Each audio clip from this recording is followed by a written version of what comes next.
السلام عليكم.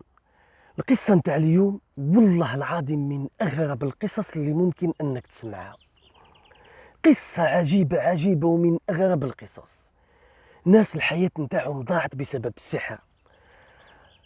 كلكم عارفين السحر واش يدير، لكن هذه القصة عن السحر عمركم ما سمعتوا بها. من أغرب القصص اللي وقعت. بدون إطالة نروح للقصة نتاع اليوم. ثلاثة نتاع الصحاب، هادو صحاب من اللي كانوا صغار.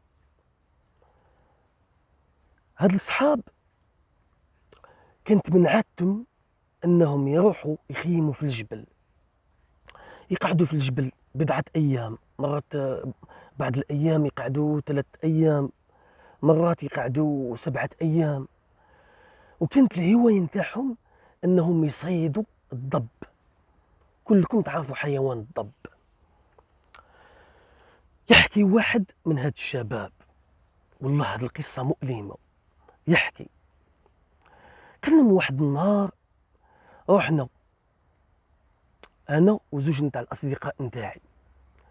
هذاك النهار خيمنا في الجبل. مره اليوم الاول خيمنا، طبخنا الطعام نتاعنا وخلدنا في النوم. في اليوم الثاني يحكي لهم قال لهم اتجهنا باش نصيدوا الضب.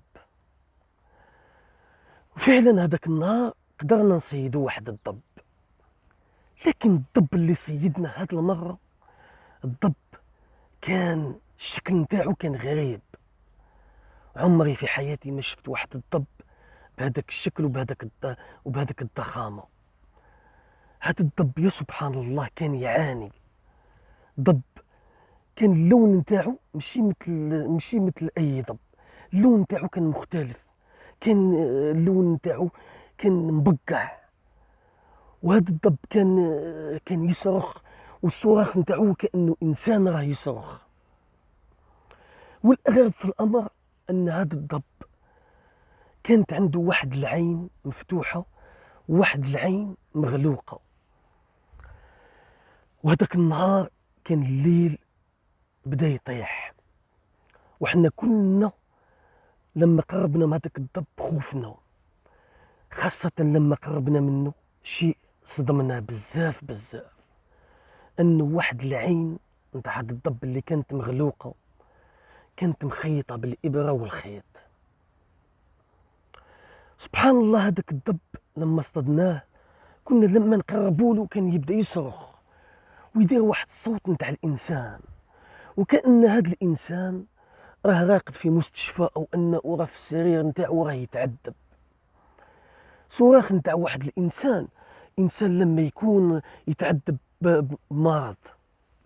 احنا كنا خفنا من هذا الضب بكل صراحة، وكنا قعدنا نشوفوا بعضنا بعض وخايفين من درجة الخوف اللي خفنا اننا شدينا الايد نتاع بعضنا بعض. لكن قدرة إلهية وقعدنا نصبروا في بعضنا بعض. قربنا من هذاك الضب وقعدنا نتمعنوا فيه. هنا قررنا اننا نفتحوا هاد العين نتاع الضب اللي كانت مخيطه بالايد بالابره والخيط. لكن شكون فينا اللي قرب؟ انا كان عندي شويه نتاع الايمان وقربنا من هذاك الضب. جبنا واحد المقص، لاننا كما حكيت لكم طلعنا نخيموا وكنا دينا معنا المعدات. جبنا واحد المقص وقربنا من هذيك العين نتاع الضب. وهذا الضب يصرخ ويدير واحد الانين نتاع العذاب، لكن العذاب اللي كان يتعذب نتاع انسان. والله يا خوتي غير اني نحكي لكم صح، هذاك الضب لما كان يصرخ انك تسمع شخص يتعذب في الفراش نتاعو. يا سبحان الله. قربت من هذاك الضب وجبت هذاك المقص وفتحت له الخيط اللي كان مخيط في العين نتاعو. هنا لما فتحت العين نتاعو تفاجأت بواحد الشيء. تفاجأت أن داخل العين نتاعو كان موجود واحد الكيس بلاستيكي. هنا دخلت ايدي في العين نتاعو وجبت هذاك الكيس البلاستيكي. لما جبت هذاك الكيس البلاستيكي سبحان الله هذا الضب صرخ وكأنه واحد الإنسان صراخ صرخة كبيرة وطاح في المكان نتاعو ومات هذا الضب. يا سبحان الله الضب مات في الحين. كنا قعدنا مذهولين وخفنا. هنا كنا هذا ضب أو جني. كنا قعدنا مشاكين أن هذا الضب ماهوش من فصيلة نتاع الحيوان. كنا نقولوا أنه كان يسكنوا جني. هنا حاولنا أن نفتحوا هذاك الكيس. هذاك الكيس كان مغلف بعناية وكأن الشخص اللي كان مغلف هذا الكيس كان يحاول أنه ما يوصل له أي أحد وأي واحد. لكن قعدنا نفتحوا في هذا الكيس. لما فتحنا هذا الكيس لقينا واحد الورقة داخل الكيس. ورقة كانت طويلة وفيها واحد الصورة، تصويرة نتاع إنسان، نتاع واحد شاب كان وسيم. هنا لما فتحنا هذه الورقة عرفنا أن هذه الورقة تتعلق بالسحر، لأن هذا الشاب كان مكتوب الاسم نتاعو والاسم نتاع الأب نتاعو ونتاع الأم نتاعو ونتاع جميع العائلة نتاعو، حتى المكان والسكن اللي كان يسكن فيه، حتى الحي اللي كان يسكن فيه. يعني الشخص هذا كان متعمد أنه يؤذي هذا الإنسان. سبحان الله. وكان في هذه الورقة كاين بعض العلامات علامات شيطانية وتعويذات مكتوبة. كلنا قعدنا خايفين نقربوا من هذه الورقة. في هذاك اليوم كما حكيت لكم كان الليل ظلم. الأصدقاء نتاعي خافوا، راحوا الاثنين وراحوا وخلدوا في النوم. لكن أنا والله يا خوتي ما قديت نرقد هذيك الليلة. حملت الهاتف نتاعي واتصلت بواحد من الشيوخ، كان شيخ بواحد المسجد، كان عندي معاه واحد المعرفة. هذاك الشيخ من حسن حظي أنه هذاك النهار رفد علي السماعة. قلت له يا شيخ بارك الله فيك، حبيت نسألك واحد السؤال. يا شيخ احنا كما تعرفنا من عادتنا أننا نصعدوا للجبل نصيدوا الضب، لكن وقعت لنا واحد القصة يا شيخ وحكيت له كل شيء واش وقع. وقلت له أنه لقينا واحد الضب والعين نتاعو كانت مغلوقة وكذا وكذا وكذا وكذا، وخرجنا هذاك الكيس اللي كان فيه هذاك الحرز السحر، وهذا السحر راه موجود عندي وحتى الصورة نتاع الشخص، لكن مانيش عارف واش ندير. هذا الشيخ قال لي شوف تبع هذه الخطوات وبإذن الله سبحانه وتعالى رايح يبطل هذا السحر. قال لي هذا الشيخ قرأ عليه بعض الآيات ووصف لي كل الآيات اللي لازم عليا نقرأها، وقال لي اقرأ ما تيسر من القرآن، كل ما تحفظ من القرآن، وقال لي بإذن الله رايح يبطل الله سبحانه وتعالى هذا السحر. فعلا هذيك الليلة بيت أنا نقرأ في الآيات نتاع هذا السحر. قال لي لأن هذا الشيخ قال لي اقرأ ما تيسر من القرآن في أقرب وقت، لأن ممكن أنه شخص يكون متعذب. إذا تقدر تقرأ في هذا الوقت في الحين قرأ عليه في هذا الوقت، لازم يبطل مفعول هذا السحر في أقرب وقت. وهذا الشيء هو اللي ما خلانيش نضيع الوقت. فعلا رحت في نفس الدقيقة لما غلقت الاتصال، رحت وقعدت نقرأ على هذا الحجاب وهذيك الصورة ما تيسر من القرآن، لعل وعسى أن هذا الإنسان يكون الشفاء نتاعو على الإيد نتاعي. شفاء على الإيد نتاعو بفضل الله سبحانه وتعالى. فعلا بديت نقرا على هاد السحر.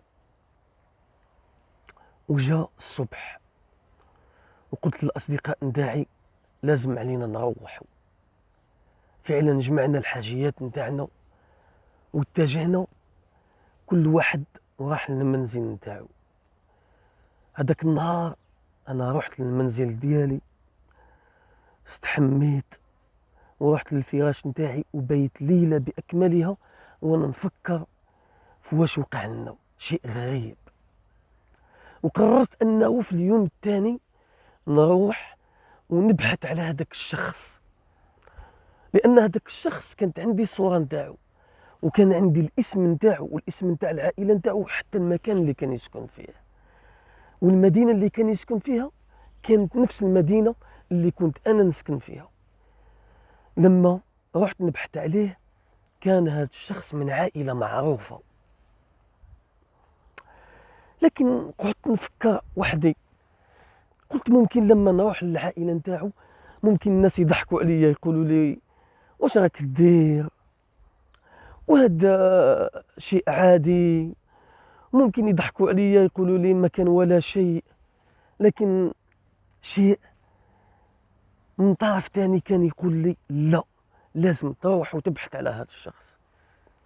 فعلا رحت وسألت عليه، وكما قلت لكم كان من عائلة معروفة ودلوني على المكان اللي كان يسكن فيه. ووصلت للمنزل اللي كان يسكن فيه هذا الشاب. تفاجأت بواحد الشيء اللي تفاجأت به يا خوتي، انه لقيت قدام المنزل نتاع هذا الشاب لقيت واحد الفرحة، سيارات، كانوا بزاف نتاع السيارات كانوا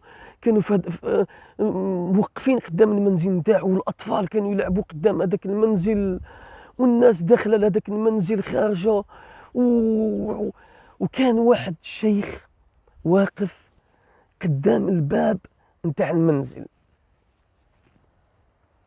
فعلا انا اتجهت للمنزل نتاع هذا الشاب وسلمت على هذاك الشيخ اللي كان واقف قدام الباب نتاع المنزل.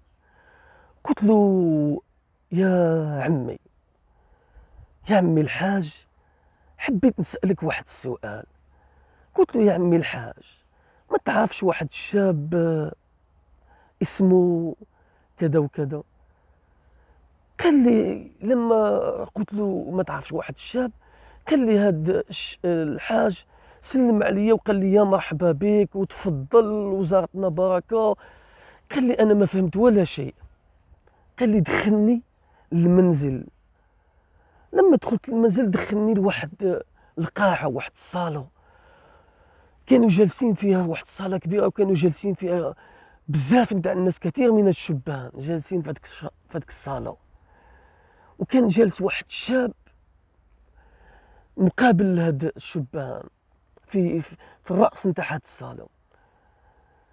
جلس هاد الشاب وكانوا الناس اللي كان يدخل لهاديك القاعة يسلم علينا ويروح لهذاك الشاب ويبارك له. وانا جالس في هذاك المكان ومتوتر، وكان الحال كان ظلم، كانت أدنت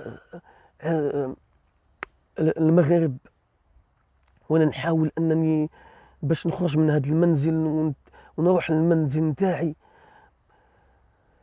هنا بدا يبان التوتر على الوجه نتاعي، وقعدت نقول في نفسي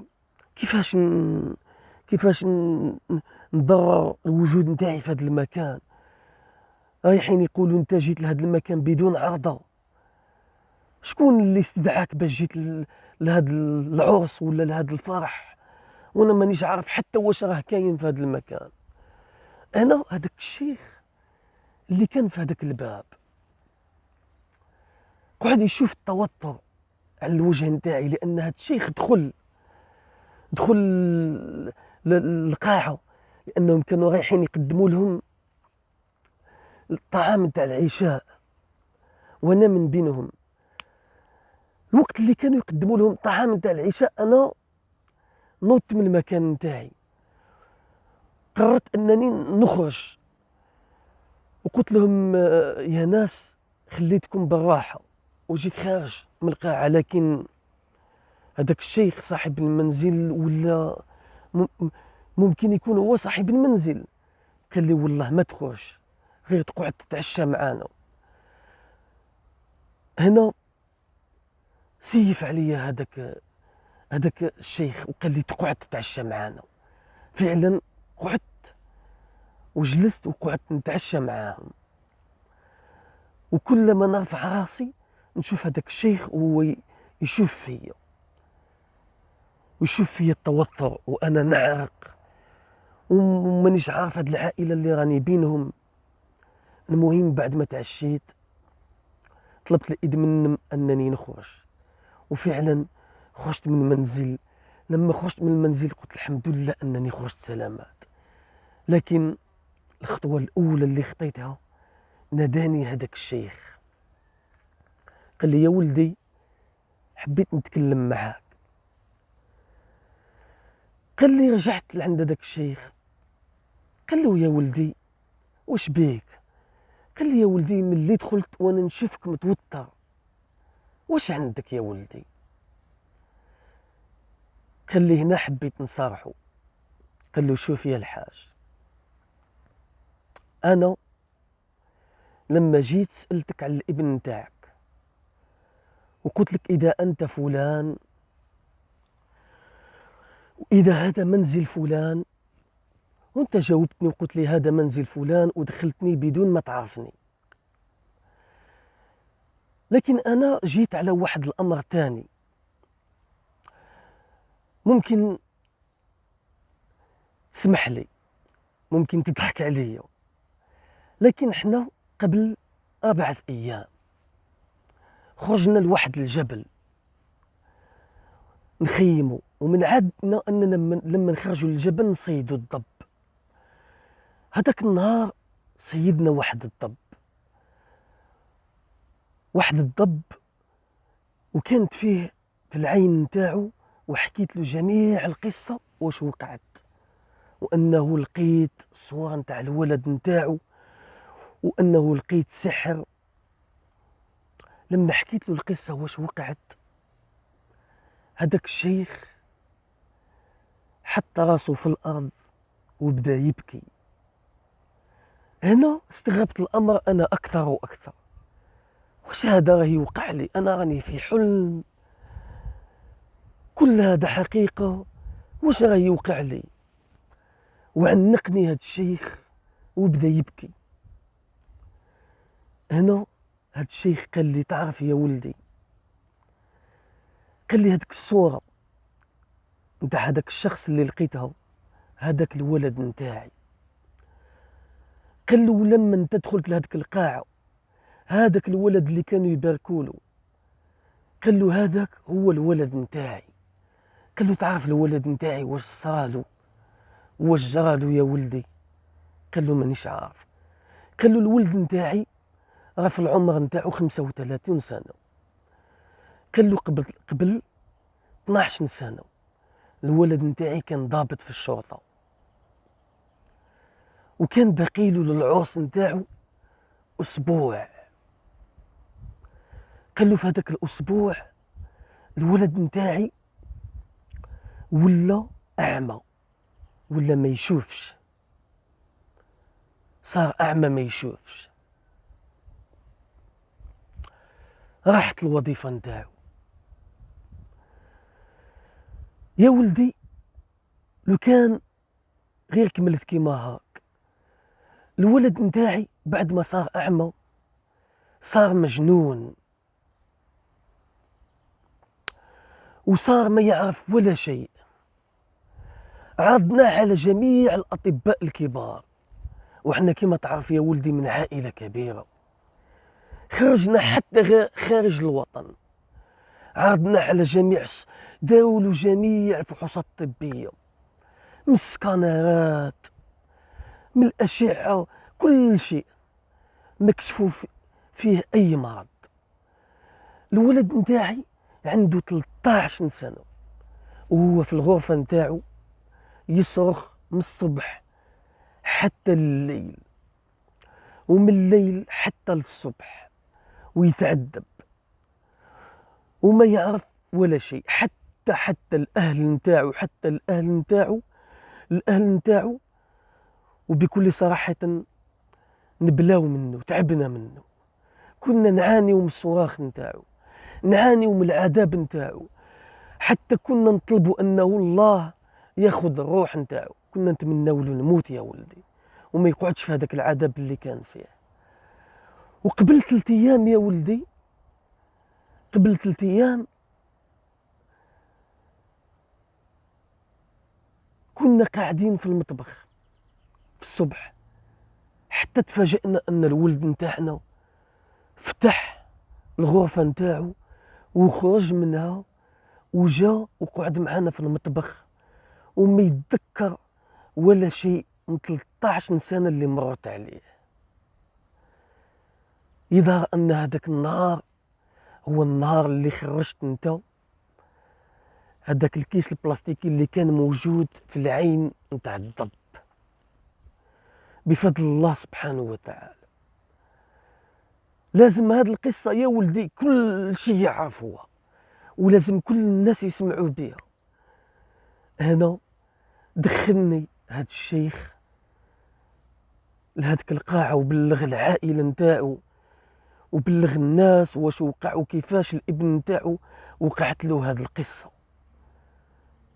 وكانت هذه القصة من أغرب القصص اللي وقعوا نتاع السحر والعياذ بالله. ربي يسترنا من هذا السحر، ربي قينا من عذاب السحر، قينا من السحر وقينا من العين.